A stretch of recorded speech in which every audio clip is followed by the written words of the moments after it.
Pagi adik-adik, apa kabar? Dan hari ini di kelas kasih kakak akan mengajar. Nah, sebelum kita belajar, mari kita satu dalam doa. Bapa di surga, terima kasih. Kau berikan kami kesehatan, kekuatan, kami boleh ada saat ini. Kami bersyukur kami boleh kembali mengikuti pelajaran secara virtual. Tuhan, kami mohon Tuhan hadir bersama dengan kami. Mengajari kami, supaya kami boleh memahami dan melakukan apa yang Tuhan kehendaki dalam kehidupan kami. Ampun dosa kami Tuhan Yesus. Di dalam nama-Mu yang kudus kami telah berdoa dan mengucap syukur. Amin. Adik-adik, minggu lalu kita semua telah belajar dari Khairul tentang kubur yang kosong. Dan hari ini judul pelajaran kita adalah Yesus menampakkan diri. Pembacaannya terambil dalam kitab Injil Yohanes pasal yang ke-20 ayat 11 sampai ayat yang ke-29. Dilanjutkan dengan pasal yang ke-21 ayat pertama hingga ke-14. Kakak mengajak adik-adik untuk membaca terlebih dahulu. Ya, kakak mau bertanya, siapa yang diantara adik-adik ketika datang ke sekolah kemudian mendengar kabar bahwa gurunya tidak datang? Dan beberapa lama kemudian ada yang mengatakan bahwa gurunya datang. Bagaimana reaksi adik-adik? Pasti nggak percaya kan? Soalnya kan tadi dibilang nggak datang. Kok datang?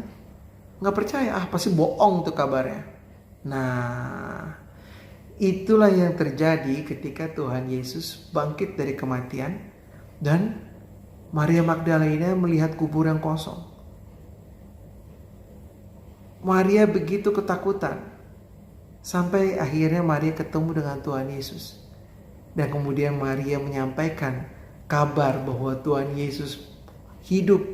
Dan murid-muridnya tidak percaya akan hal itu. Itulah sebabnya mengapa Tuhan Yesus menampakkan diri berkali-kali kepada murid-muridnya.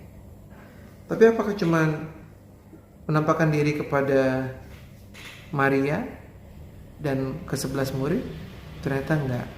Kalau adik-adik baca dalam kitab Injil dari Markus dan Lukas bahwa Tuhan Yesus pun menampakkan diri kepada 2 orang muridnya yang sedang dalam perjalanan ke Emmaus. Jadi, Tuhan Yesus menampakkan diri tidak hanya kepada Maria Magdalena, tetapi juga menampakkan diri kepada 2 muridnya yang sedang pergi ke Emmaus dan juga kepada ke-11 murid-murid yang lain. Nah, adik-adik, pelajaran yang Tuhan Yesus mau sampaikan kepada kita bahwa kita sebagai anak-anaknya tidak perlu takut lagi. Masih ada di antara kita yang sering kali ketika keadaan gelap,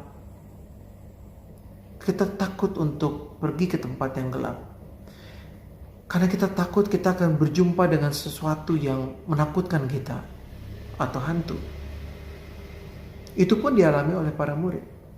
Ketika murid-murid sedang ada di dalam rumah, yang seperti kita baca tadi, kemudian Tuhan Yesus hadir di tengah-tengah mereka. Murid-murid menyangka bahwa Tuhan Yesus itu adalah hantu. Tapi Tuhan Yesus mengatakan bahwa hantu tidak punya darah, tidak punya daging. Nah, itulah sebabnya mengapa kita perlu memiliki keyakinan dan tidak perlu takut lagi ketika kita harus jalan ke tempat yang gelap. Kita tidak usah takut terhadap apa yang dikatakan orang sebagai hantu. Jadi adik-adik, kakak mau sampaikan pelajaran ini kepada adik-adik dan kepada kakak juga, supaya kita tidak takut lagi. Karena apa? Karena kita telah mengimani Kristus sebagai Tuhan dan Juru Selamat kita. Biarlah pelajaran pada hari ini benar-benar menguatkan iman percaya kita, supaya adik tidak lagi takut. Dan jika pun ada hantu, tidak usah takut, karena kita percaya bahwa Kristus telah mengalahkan kematian. Kristus dia berkuasa di atas apapun kuasa-kuasa kegelapan. Jadi adik-adik, ingat baik-baik, Tuhan kita hidup.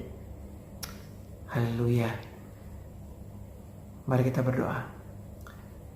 Tuhan, terima kasih karena kami boleh mendengarkan pelajaran pada hari ini. Dan kami memohon agar Engkau yang terus menumbuhkan iman percaya kami, sehingga dalam kehidupan kami sehari-hari kami boleh terus mengandalkan Engkau, dan kami tidak lagi takut kepada hal-hal yang seringkali selama ini menakutkan kami. Bapa, terima kasih. Inilah doa kami Bapa. Kami mohon penyertaan-Mu dalam hari-hari yang ke depan. Dalam nama Yesus Kristus, Tuhan dan Juru Selamat kami yang hidup, kami telah berdoa dan mengucap syukur. Amin. Salut. Haleluya.